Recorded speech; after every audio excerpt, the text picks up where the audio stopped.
ako sa mga taong di mabago ang sistema na napako sa eksenang nakabalot sa eksema. Mga salot umeksena, diktador na mga boga, silang mga buhayang protektor na mga droga. Dahil doon maraming di nakapagsuot ng toga, pangarap lumubog parang trahedya ng pagoda.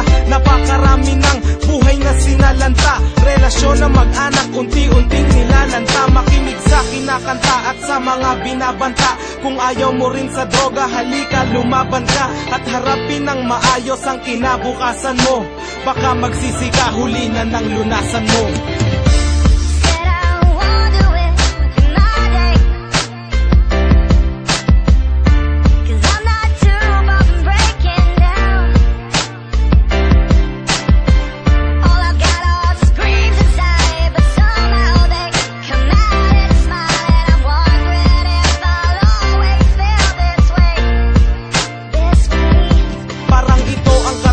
Ang di mahanap ang sagot, ano bang meron at wala sa mga bawal na gamot. Mga batang nasangkot, parang kawal na takot, nagpupubli sa madilim, tanging karamay ang lungkot. Ang aking pagmamasid, masinsin pa sa mahinarya, kung paano umandar ang ganitong klaseng makinarya. Hindi to literal at may ibang klaseng mekanismo. Kapag sinakop ka, daig pa ang imperialismo. Sa konting halaga, pagdating ng kabiyayaan, ipapagpalit mo sa sandaling kaligayahan. Mairaos ang nais sa radikal na pagkauhaw, hanggang dumating ka sa pisikal na pagkagunaw. Maybe you've fallen down, and maybe you just took the long way home. But baby, you could never love you like me.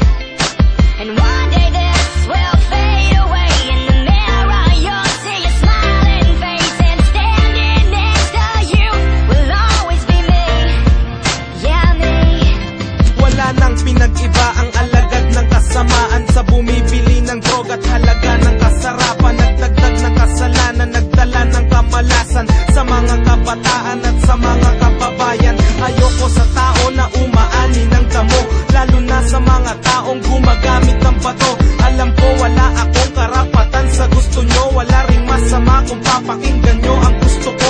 Wala akong pakialam kung ikaw ay nababagot. Ang akin lang sa gitna ng krisis, di yan ang sagot. Ang mga dahilan mo, nasabi ko na yan noon. Kaya mo ring magbago dahil may Panginoon.